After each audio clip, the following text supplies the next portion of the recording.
Bueno, vamos a pasar unos minutos haciéndoles preguntas aquí a Fernando y a David. Nuevamente lo reitero, ellos son hermanos fieles que están en el ministerio, pero no solamente están en el ministerio, sino que yo los conozco personalmente, conozco sus familias y realmente enfatizo mucho eso porque ese es el tema que estamos hablando esta semana, especialmente mañana en la conferencia. Pero este es un asunto crucial y es la familia. Si una persona pierde su familia, si una persona no está haciendo bien su tarea en su hogar como hombre, por supuesto que pierde el ministerio. Así que me anima tanto que ustedes están acá porque no solamente son un ejemplo de predicación fiel, sino que son un ejemplo en sus familias, con esposas fieles, con hijos que están siguiendo al Señor, y es un gozo para mí realmente que puedan estar aquí con nosotros. Así que vamos a hablar de predicación expositiva y quisiera comenzar preguntándoles cuál es el objetivo principal de la predicación expositiva. ¿Por qué es bíblica? ¿Por qué dirían ustedes que esta es la predicación que realmente es lo que la Biblia demanda de nosotros? ¿Qué hace diferente a la predicación expositiva? Dale, David. Bueno, ¿con quién va a arrancar? Bueno, la predicación expositiva es la manera como Dios ha diseñado que la palabra de Él sea expuesta al mundo, a las personas que están escuchando. Es decir, es la única manera, de hecho, es la única manera de poder transmitir la voluntad de Dios a las personas. Y podríamos decir que es exclusivamente la predicación expositiva debería hacerse. Esta semana estuvimos con David y él estuvo haciendo una exposición acerca o una defensa mejor de la predicación expositiva, y me gustaría que él fuera el que nos diera una definición más acertada, diría yo, no sé si acertada o clara. Yo estoy de acuerdo con lo que has dicho, Fernando. Pero bueno, yo creo que como todo en la vida, en el ministerio, la predicación igualmente ha de ser para la gloria de Dios. Entonces, esa es la principal motivación de predicar, es para la gloria de Dios. No es para...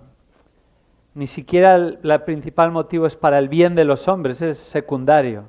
El primero es para la gloria de Dios, porque Dios no comparte su gloria con nadie y es celoso de su gloria. Y muestra su gloria por medio de su revelación por medio de su palabra y luego su revelación por medio de Cristo. Entonces, estábamos viendo precisamente ayer en nuestro tiempo juntos cómo Dios Padre exalta al Hijo, ¿verdad? Filipenses capítulo 2, lo exaltó hasta lo sumo, después de su humillación. Pero el Espíritu Santo, Juan 17, nos dice que su ministerio, parte de su ministerio es glorificar al Hijo. Y además lo dice ahí en futuro. Al igual que iba a confortarles cuando el Espíritu Santo iba a venir, Hechos 2, iba a glorificar al Hijo. Ese es su ministerio, lo sigue haciendo ahora en nosotros los creyentes. Entonces, todo lo que hace el creyente ha de estar en sintonía con su Padre Celestial. Dios Padre exalta a Cristo, Dios Espíritu Santo glorifica a Cristo. Nosotros hemos de exaltar a Dios, hemos de glorificar a Cristo en todo, también por medio de la palabra de Dios. Entonces, cuando uno tiene esa perspectiva, no importa lo que la gente diga o responda o reaccione a lo que dices. Obviamente somos humanos y nos importa, pero esa no es de ser la motivación de nuestra predicación. Ha de ser la gloria de Dios y vamos a glorificar a Dios según seamos fieles en la exposición de su palabra. Esa es la convicción que tenemos. ¿Por qué predicación expositiva? Predicación expositiva no es un método, es un mandato. Si vemos el mismo Dios cuando se revela por medio de sus mandamientos, los 10 mandamientos, posteriormente la ley es un desarrollo de los 10 mandamientos y es una explicación y aplicación de los 10 mandamientos. Si lees Éxodo y a continuación la ley, en realidad es eso, es la aplicación, explicación y aplicación. Y posteriormente vemos el mismo modelo en los distintos ejemplos bíblicos.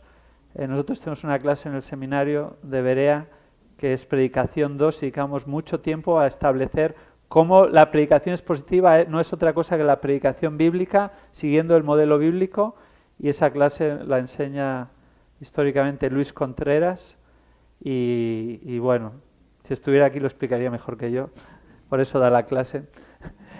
Pero si queréis escuchar más, tenéis que venir a España y tomar la clase con él. Hoy hasta ahí podemos contestar. Yo creo que podríamos poner de base la definición. ¿Qué es predicación expositiva, David?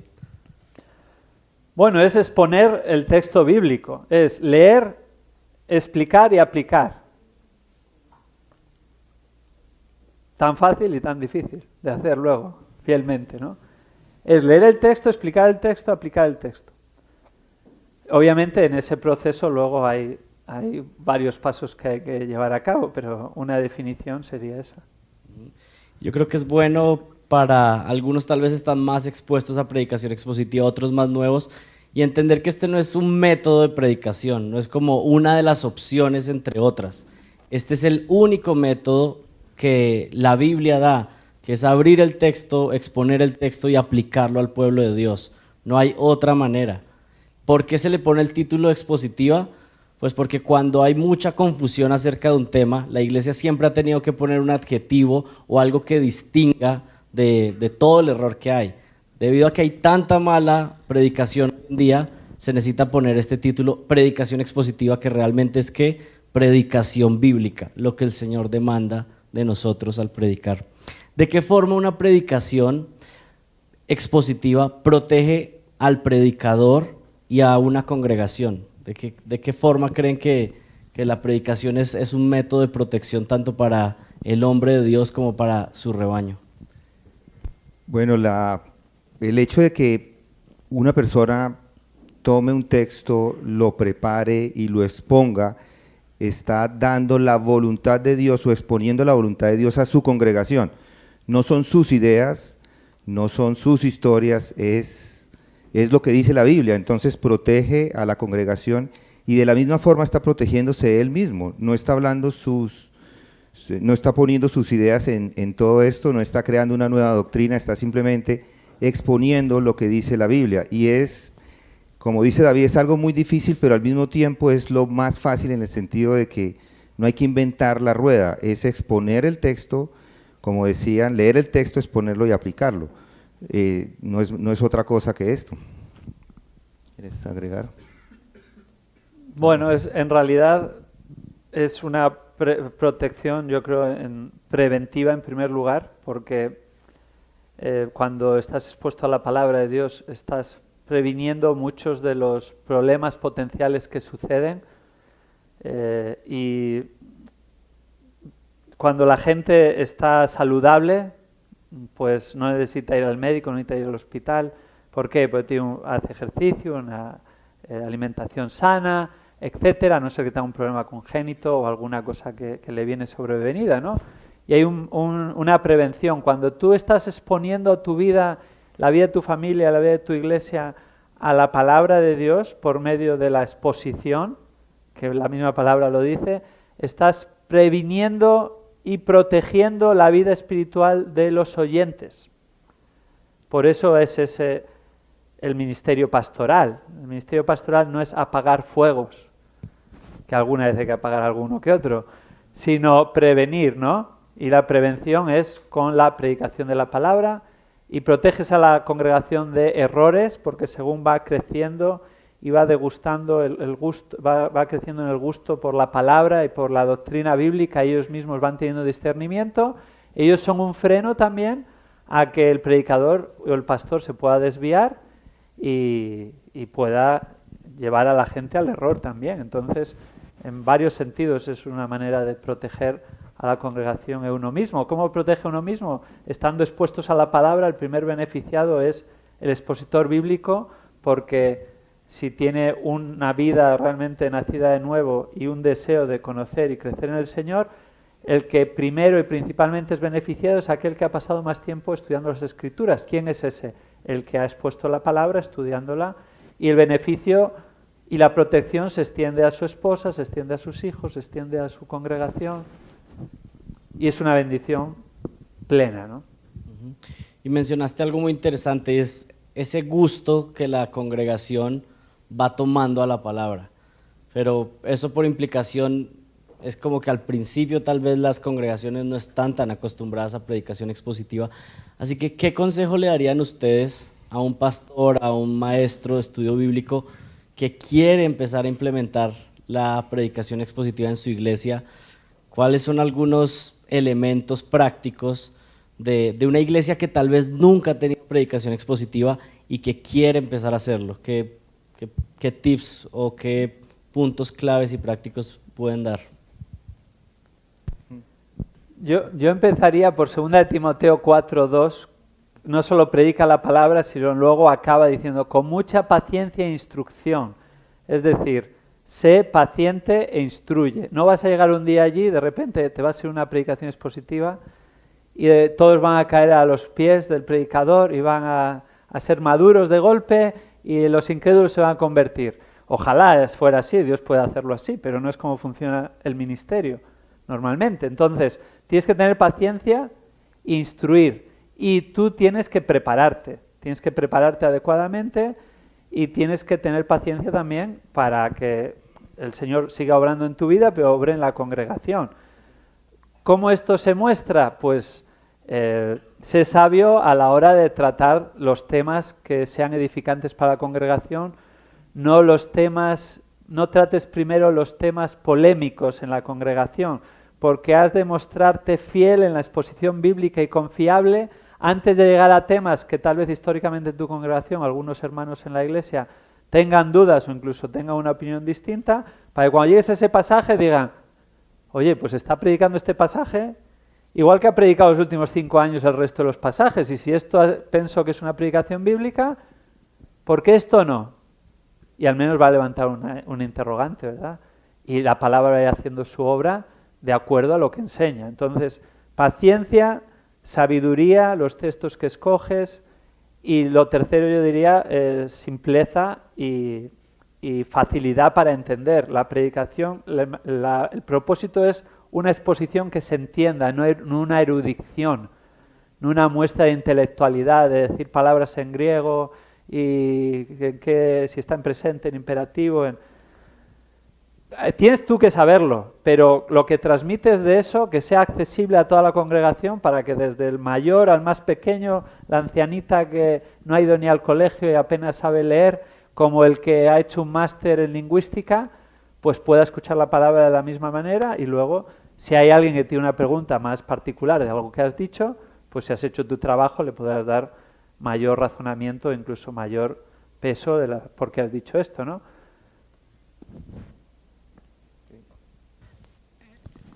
¿Cuál es la diferencia?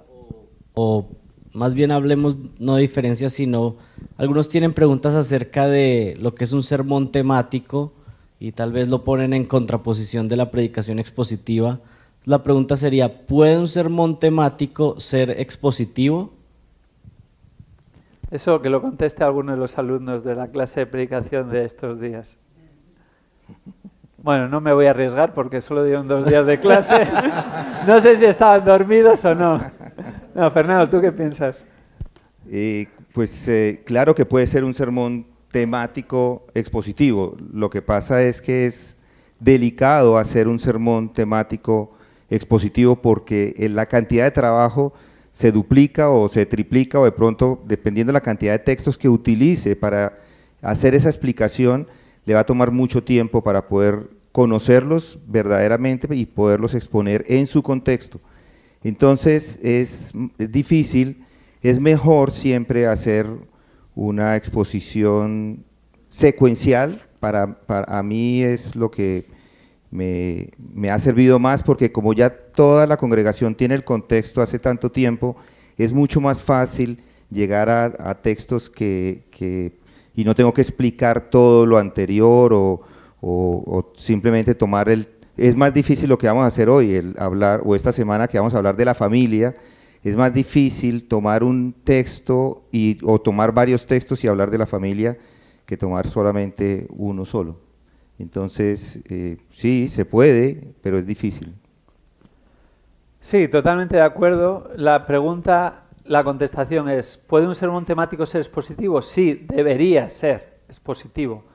Ahora, tristemente, en muchas ocasiones los sermones temáticos no son expositivos, esa es la realidad, porque es una amalgama de versículos que se ha metido en la coctelera, se agita, y en muchas ocasiones va una preconcepción de quiero hablar de esto, busco este versículo, busco este otro, tal, y ya hago mi ensalada ahí.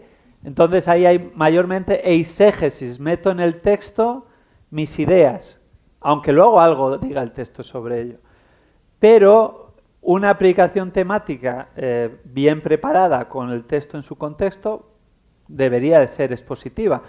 Como dice Fernando, conlleva, si lo haces en una semana, muchísimo más trabajo que la mayor parte de nosotros no podemos hacer en una semana. Ahora, si has venido predicando de continuo varios años y tienes esos estudios bien guardados y en un momento dado lo aglutinas para hacer un tema de varios pasajes en su contexto con el estudio, pues va a ser mucho más seguro de que sea una predicación expositiva, ¿no?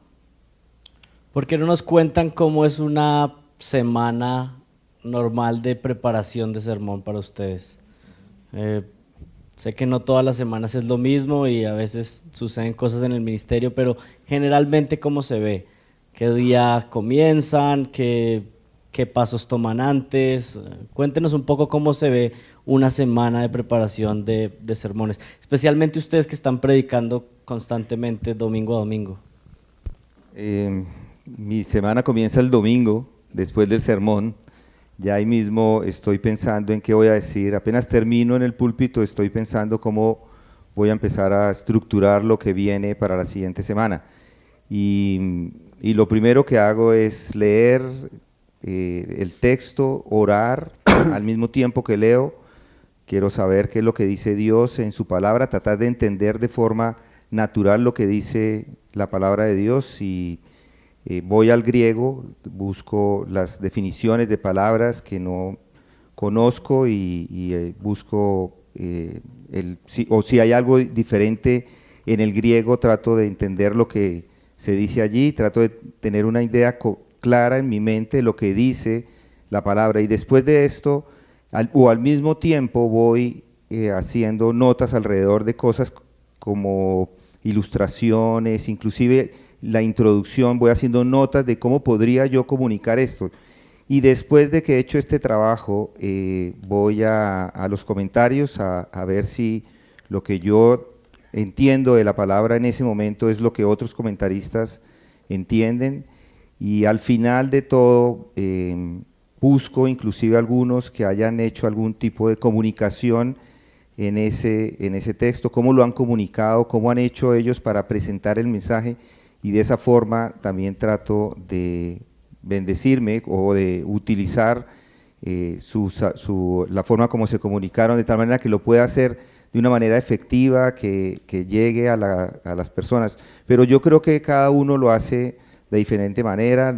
Yo lo he hecho, he cambiado a través de los años cómo lo hago. Al principio no escribía el manuscrito, hoy escribo todas las palabras, no dejo ni una sola. El manuscrito empiezo a escribirlo desde el miércoles inclusive, a veces jueves, y estoy en él hasta el domingo a las bien de mañana y siempre me ha sido de bendición tener las palabras, todas las palabras dentro de el manuscrito para poder comunicar eficientemente o comunicar lo que yo quiero decir en ese momento. Dale, David, ¿cómo lo haces tú? Yo empiezo el lunes. Aunque ya estás pensando, pero bueno, el lunes por la tarde, intento tomar el lunes por la mañana de descanso y también para dedicarlo a mi mujer, incluso el lunes por la tarde con mis hijas, pero como suelen ir al conservatorio, pues las dejo allí y me voy a la biblioteca de al lado y yo ya empiezo a estudiar, o me voy a la iglesia, depende como el lunes. Entonces yo empiezo observando el texto, creo que esa parte es fundamental, observar el texto, leerlo, diagramarlo, identificar los términos claves, la estructura, tanto normalmente predico del Nuevo Testamento, tanto en griego como en castellano, con una Biblia literal, no con muchas Biblias, yo uso Biblias Américas, creo que es la que mejor estructura y el orden de palabras conforme al original sostiene, aunque la Reina Valera es una idea literal excelente, obviamente. El lunes hago eso solo observar, la tarde, observar, diagramar, ver las relaciones y hacer preguntas. Hago preguntas y no las contesto, las dejo ahí, preguntas interpretativas. Entonces el martes por la mañana ya empiezo versículo a versículo, una vez que tengo la estructura, ya sé hacia dónde voy, entonces empiezo versículo a versículo a estudiar palabras y normalmente en ese proceso lo hago yo, pero donde yo no llego uso comentarios exegéticos que me dan mayor profundidad o matices, o en el griego me reafirma lo que yo pienso que estoy viendo o me aporta algo más. Y una vez que ese trabajo está hecho, pues al siguiente versículo, luego al siguiente versículo, al siguiente versículo, así hasta que acabo. Y en ese proceso estoy también pensando, ¿no? Si me viene, según voy estudiando algo, una ilustración me la anoto, una aplicación me la anoto, pero a veces tengo 3, 4 ilustraciones para un punto, 3, 4 aplicaciones, pero todavía no he llegado a la conclusión de cuál es la interpretación del pasaje, aunque estoy haciendo el estudio. Entonces espero al final para escribir el manuscrito. Y escribo el manuscrito todo, de principio a fin, pero no empiezo escribiendo la introducción, sino empiezo escribiendo el desarrollo, la explicación del texto. Lo que me llevo del estudio exegético me lo llevo al mensaje, al manuscrito, la explicación del texto en cada parte, con la estructura. Ya tengo la idea exegética y los puntos.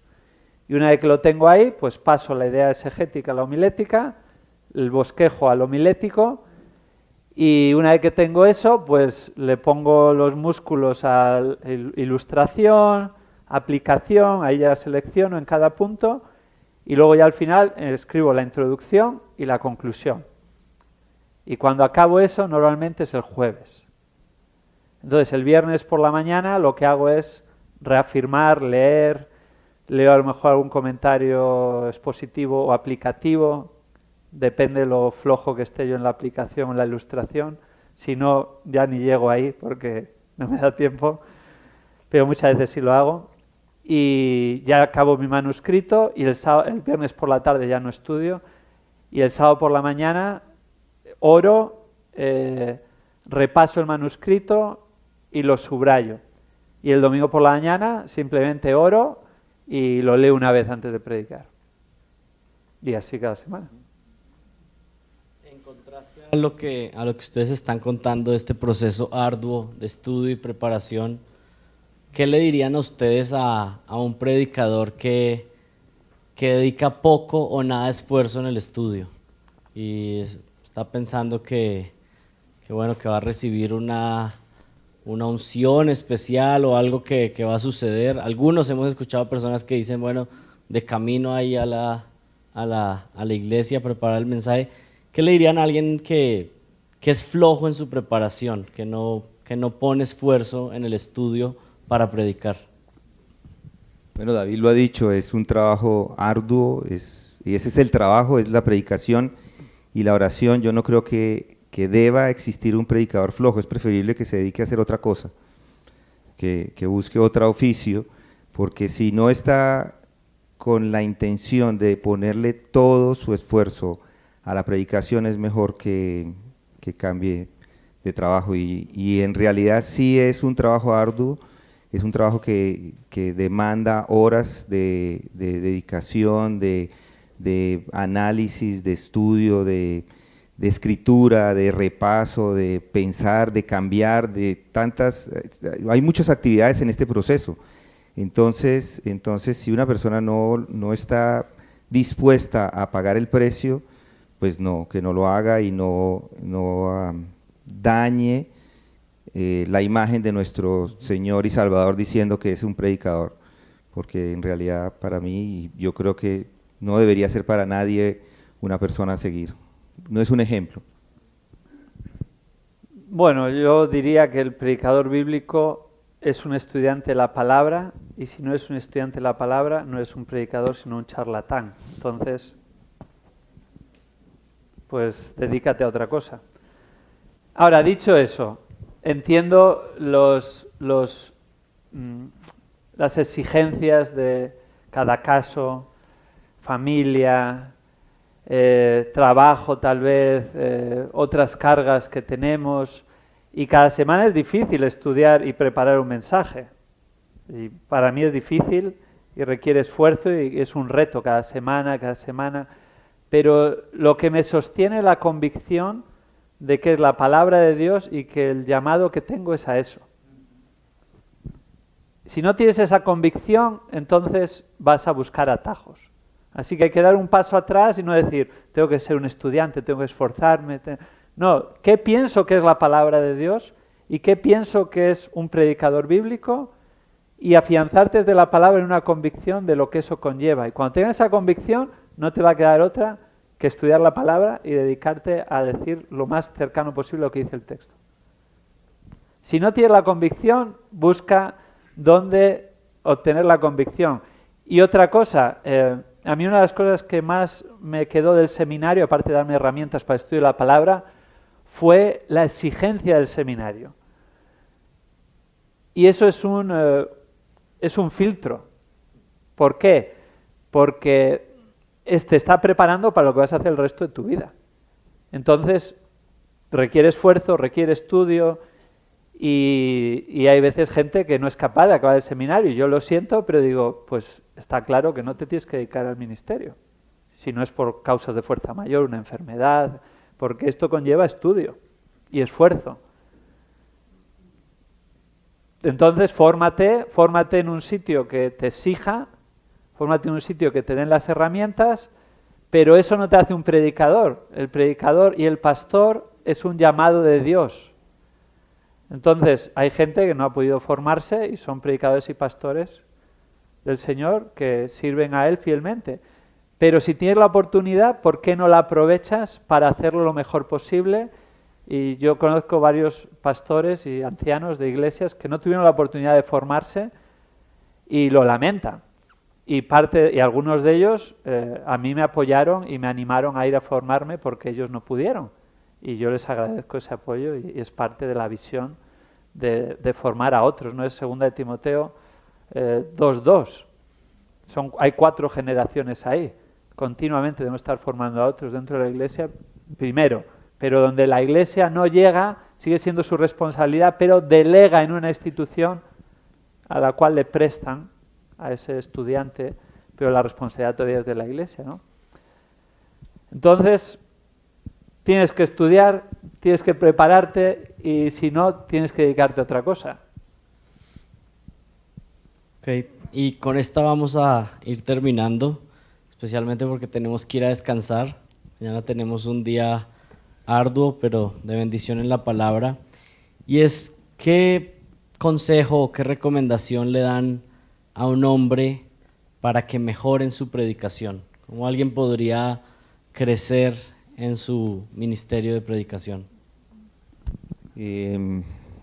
Escuchar predicadores, expositores bíblicos, eso es para mí, yo creo que el mejor consejo que le podría dar a cualquiera es que escuche predicación expositiva constantemente, personas que lo hagan bien hecho, lea libros acerca de predicación, todos los libros que pueda leer acerca de predicación son pocos, todo lo que pueda aprender de cómo estructurar un mensaje y cómo hacer la entrega de ese mensaje. Y yo diría leer sermones que sean expositivos, ver cómo alguien, en los que sean, la persona que sea, ya sea MacArthur, ya sea el pastor que ustedes escojan, que sea expositivo, cómo lo ha hecho, cómo estructura sus mensajes, cómo hace una introducción, qué palabras utiliza, qué tan largo la hace, cómo concluye. Todo esto le ayudaría antes de continuar haciendo como lo está haciendo, probablemente es la mejor manera de hacerlo y por supuesto si tiene la posibilidad, capacitarse en una institución que le ayude a la predicación, que le ayude a mejorar su predicación. Sí, totalmente de acuerdo. Bueno, una. No, estoy de acuerdo en todo lo que has dicho todo el tiempo, Fernando. Última 2 predicadores que han influenciado tu vida de una manera especial, David, y Fernando va a ir pensando. Sí, está bien, dale. Bueno, uno, Henry Tolopilo, no solo por la exposición bíblica fiel, sino también porque lo considero como mi padre postizo, porque viví con él 1 año y luego muchos años de ministerio, muchas visitas y es un predicador expositivo que además es un hombre de oración. Yo viví con él 1 año y cada mañana se levantaba antes que yo, aun cuando era estudiante del seminario, y entraba bien pronto, y cada mañana se levantaba a orar y a tener su tiempo en la palabra, aparte de lo que estudiaba para predicar. Y así año tras año, año tras año. Y cuando me visitaba en España, igual. No vengas pronto a buscarme, que tengo que orar, tengo que estudiar, tengo que leer. Un ejemplo, ¿no?, de predicador en conjunto, expositivo, pero una vida integral. Y otro que a mí personalmente me encanta en cuanto a la homilética es Steve Lawson. Creo que Steve Lawson es muy bueno en cuanto a todo el área de homilética. Es un predicador que, si buscas un modelo así de libro, de manual, de predicador expositivo por partes y por secciones, Steve Lawson lo es. Podría decir más, pero me has preguntado 2, le dejo a Fernando diga otros. Bueno, hay muchos expositores y de hecho tuvimos los mismos. Para mí Steve Lawson igual, o Henry, o algunos otros que estuvieron ahí dentro de la iglesia de Grace, expositores que podría uno decir son exquisitos, que enseñan con claridad. Hay un hombre, Don Green, es un pastor allí también en Estados Unidos, él estaba ahí en ese momento y sus predicaciones y sus enseñanzas eran muy bien estructuradas. Algunos maestros también que nos dieron clases y que fueron para mí no solamente ejemplos de enseñanza, sino ejemplos de vida. Un hombre como Alex Montoya fue de mucha influencia en el ministerio que tengo hoy. Podría seguir nombrando, por supuesto, el pastor MacArthur, que ha sido la persona que influenció en mi vida para entrar al seminario. Entonces hay bastantes hombres que todavía lo están haciendo expositivamente, así que esos pueden ser las personas que ustedes puedan escuchar para beneficiarse también de la predicación expositiva. Los tuyos. Ustedes ya los dijeron. Muy bien. Fernando, ¿puedes despedirnos en oración?